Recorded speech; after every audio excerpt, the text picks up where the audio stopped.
This is the Dollemore Daily, and I'm Jesse Dollemore. Today's video is brought to you by Stamps.com. How are we supposed to have faith in our system? Faith in the institutions that have carried us thus far. Venerable institutions like the Supreme Court of the United States of America, when we have a justice sitting currently who is flouting the law, breaking the law. I'm going to read a little later the very statute in U.S. Code that he is violating by making rulings. How long have I talked about the insurrection and the cadre of goofs, the traitors to our nation who were involved in an attempted overthrow of the United States government by way of overturning a free and fair, settled American election in 2020? How many times have we discussed this matter? We're finally getting to the bottom of it. And it looks like Clarence Thomas is just going to be let off the hook, allowed to behave criminally while being an active member of a decision-making body that has jurisdiction over all of this. Yesterday, the Supreme Court ruled 7-2 to allow text messages from Kelly Ward, an Arizona party leader, Republican Party leader and former politician, to be sent over to investigators. I'm going to read from this headline here and just three or so paragraphs. Listen, I am an optimist. I am absolutely an optimist. I get chided for it and made fun of because of how optimistic I am about our country, about our future. But it is these types of moments that gives me pause and makes me lean into being a little bit of a cynic. Because we have to have faith in our institutions if we are to be optimists.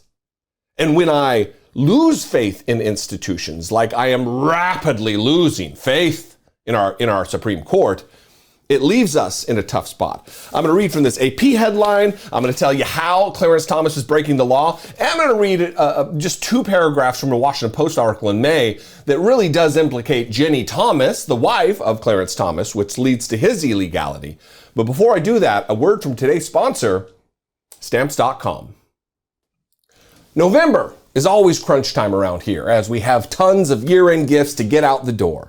This year seems doubly stressful, though. As you know, I'm in recovery from my colon cancer surgery.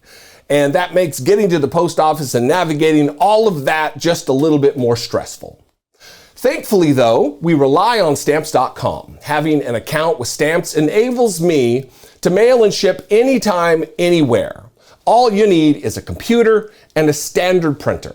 Print out all of your official postage right at home and have your local mail carrier pick it up.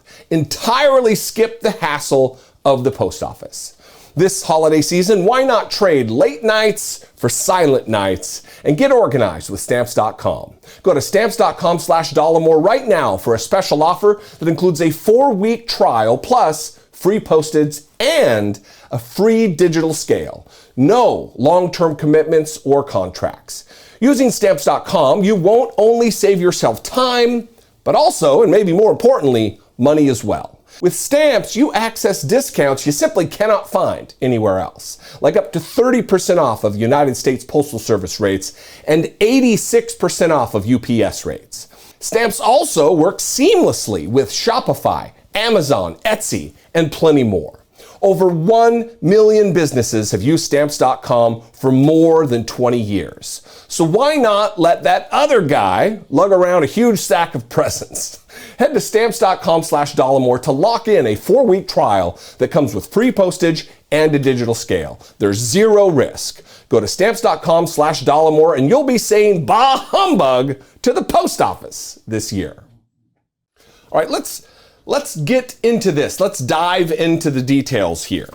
This from the AP today. High Court rules against Arizona GOP leader in records fight. The Supreme Court has cleared the way for the House committee investigating the January 6, 2021 insurrection at the United States Capitol to get phone records belonging to the leader of the Arizona Republican Party. The High Court on Monday rejected GOP State Chair Kelly Ward's request to halt the turnover of records while a lawsuit proceeds. The court lifted a temporary order that had been put in place by Justice Elena Kagan that had paused anything from happening while Ward's emergency request was at the Supreme Court. Ward had said earlier her First Amendment rights would be chilled if investigators were able to learn whom she spoke with while trying to challenge former President Donald Trump's 2020 election defeat. Now, I don't like that wording that she's trying to challenge, this is just my free speech right. She's attempting to overthrow the United States government by way of overturning that free and fair election. She's attempting to disenfranchise millions of Americans who cast their ballot for the winner, Joe Biden. This is fraud on a national scale, on a scale never before seen, maybe. It's not on just practicing my free speech and free association with other election deniers. That's not what this is about. As is common in situations involving emergency requests to the High Court, the justices did not explain their reasoning in their 3-sentence order. Justice Clarence Thomas and Justice Samuel Alito said they would have sided with Ward, but also did not elaborate.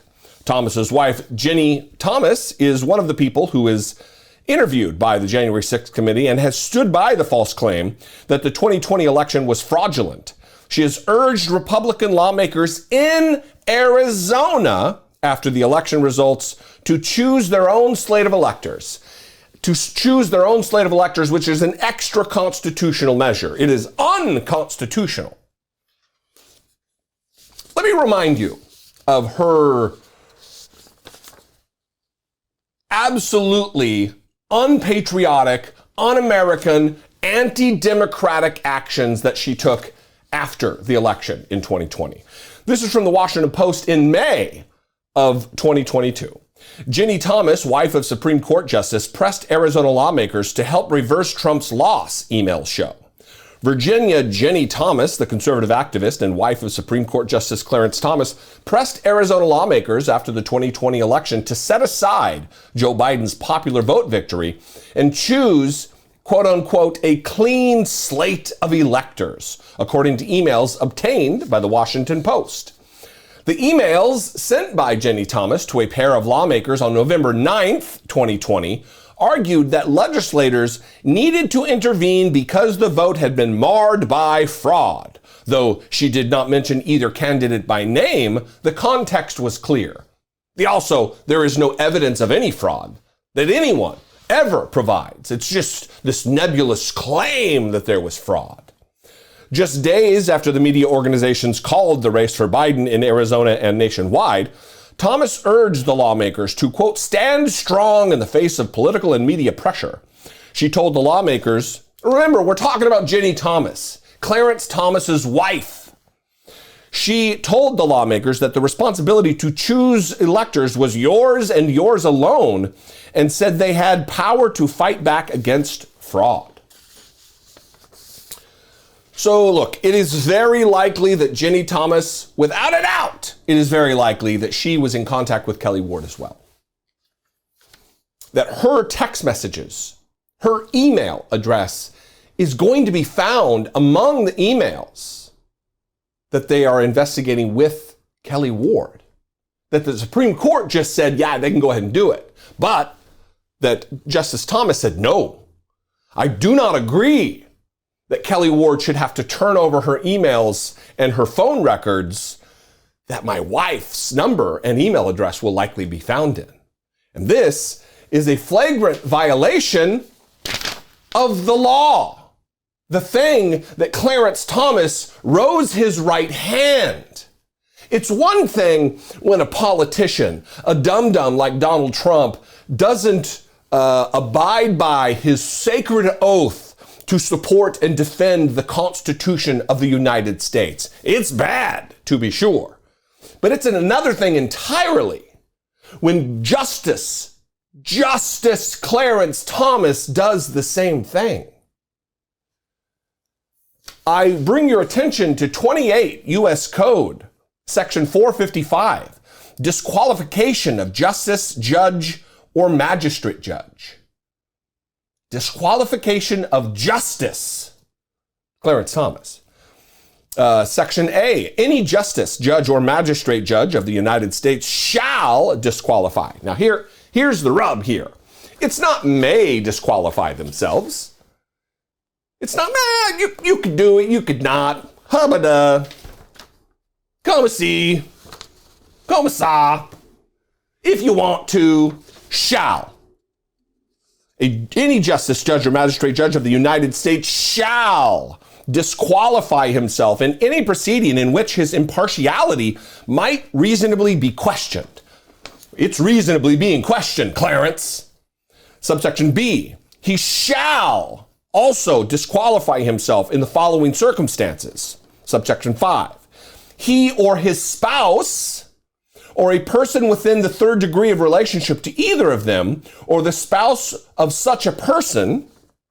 Subsection 3, is known by the judge to have an interest that could be substantially affected by the outcome of the proceeding. That's the one right there. And then there's a second. Is to the judge's knowledge likely to be a material witness in the proceeding. All of this is a bad, not just a bad look. I retract prior to saying it.